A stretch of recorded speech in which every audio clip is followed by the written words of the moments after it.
Question 2000. Answer the following questions about beryllium oxalate, BeC2O4. And again, oxalate's not one of your 10 polyatomics, but you don't need to know that for this. And its hydrate. Okay, so the beryllium oxalate and its hydrate. Calculate the mass percent of carbon in the hydrated form of the solid that has the formula BeC2O4 and 3 water molecules attached. So it wants to find out what is the mass percent of carbon in the hydrated form. Now remember, we talked about hydrates in honors chem, pre-AP chem. The 3 simply means the 3 water molecules, or this, more importantly, this big bold black dot simply means that we have water chemically attached to the molecule. So in this beryllium oxalate, there are 3 water molecules chemically bonded or attached to the molecule. So we want to find out, okay, what is the mass percent of carbon in the hydrated form? If it's an anhydrate, which means that the water has been removed or maybe evaporated off of that by a process of heating it up, then we'd have a different mass percent. So let's look at part A.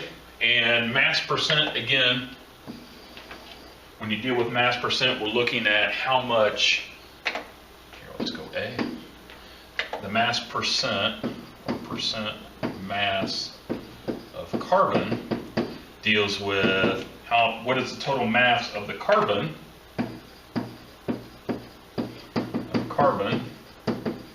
over the whole thing, the mass of the compound. And that includes water in this case. And then we'll multiply that times 100, okay, to get your percentage. So what we need to do is, let's see here, we have, here, let me write the formula, beryllium oxalate. So we have BeC2O4, and there's 3 water molecules attached to that.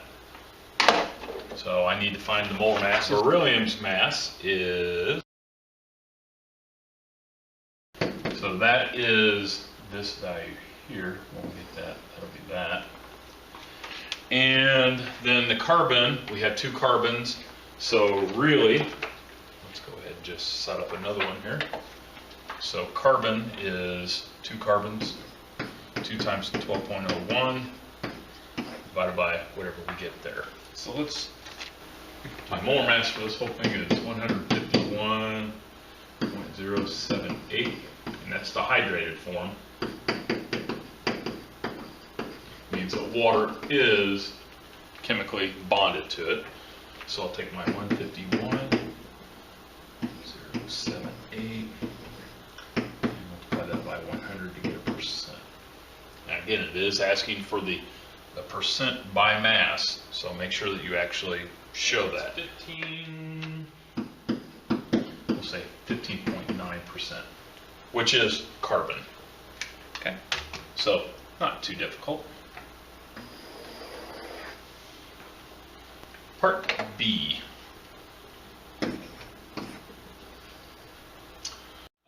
B says, when heated to 220 degrees Celsius, beryllium oxalate with 3 hydrates, or trihydrate, if you want to call it that, dehydrates completely as represented in the equation below. So what that means is water simply breaks off. This is, it doesn't form anything new, it just causes the water molecule to break that bond right there, and now we have 3 water molecules in addition to our beryllium oxalate. Okay?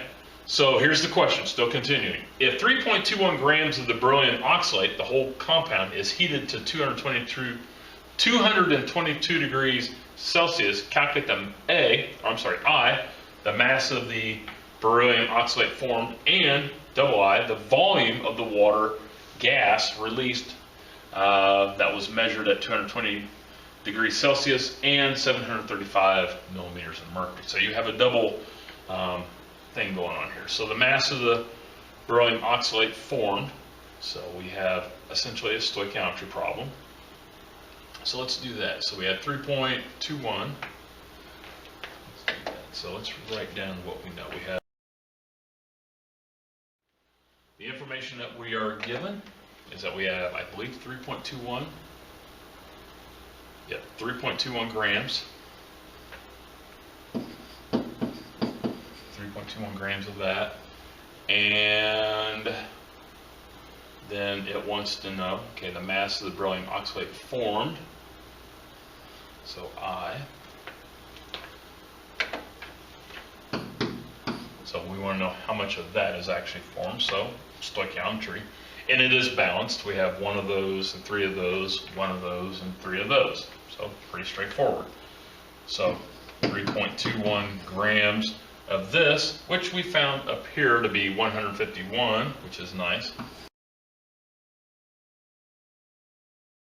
And it's a 1-to-1 ratio. We make one of those. We have one of those and it forms one of those.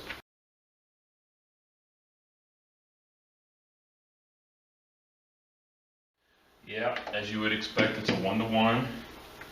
And then we have to find out the mass and whatever that is. So minus the water, mass of 97, if I had 1 mole of it, 0.3 grams, minus the water. Okay, so this is part I, and let's find out what that is. So that equals 2.06, we'll leave it at that, 2.06 grams. So there was quite a bit of water on there. So 3.21 grams with the water, 2.06 grams without the water. Okay. Let's go double I. Double I asks, okay, the volume of the water released at 220 degrees and 735 millimeters of mercury. Okay. So we need to find out how many moles. We know pretty much everything. We have to use PV equals nRT, and we're actually looking for the volume, I believe. Is it the volume? The volume. Okay, so we're looking for the volume here. And we know the pressure, and we know the temperature, but we don't know the number of moles, so we need to do a stoic problem. And again, we have our 3.21 and our balanced equation, so that will tell us how many moles of water is formed. So a little bit of a long process again here. So let's do that real quick. And I'm not going to show as many steps. I'll kind of clean this up. Actually, we won't have to show as much work there.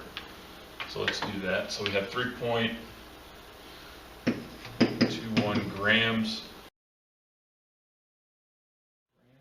And I do want to include the hydrate because that is where the water came from. So it stands to reason, make sure you do that. And 1 mole of the hydrate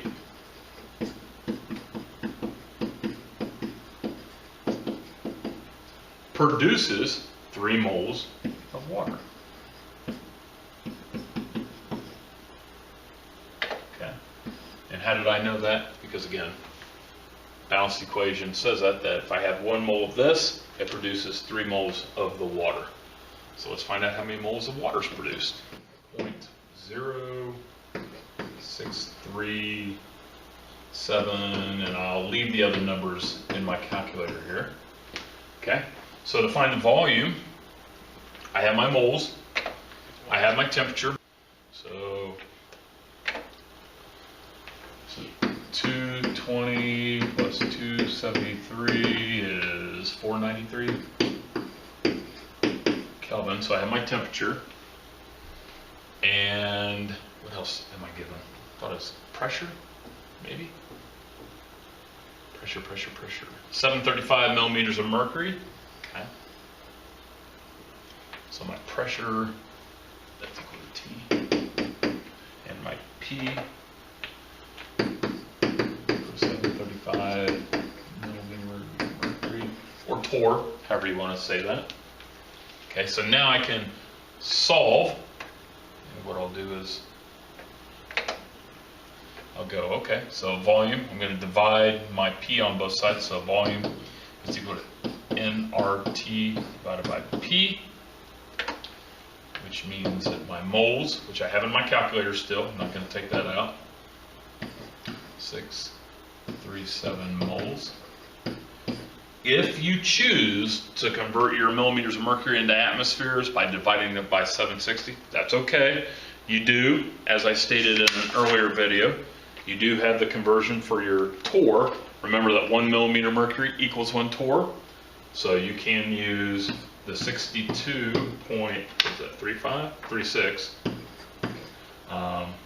torr and liter over the mole Kelvin. Okay. And again, that is an R value. That's on your equation sheet because you have millimeters of mercury. Again, 1 millimeter of mercury does equal 1 torr. Okay. The temperature we said was 493. Actually, let me move all this down. This is starting to. So a little cleaner. All right. Pressure we said was 735.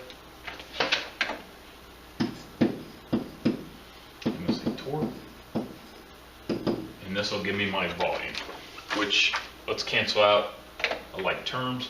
Moles are gone, torr be gone, Kelvin's gone, liter, which is your volume. This gives me a volume of 2.6, I'll say 67, and that's liters. Okay, so there is double I.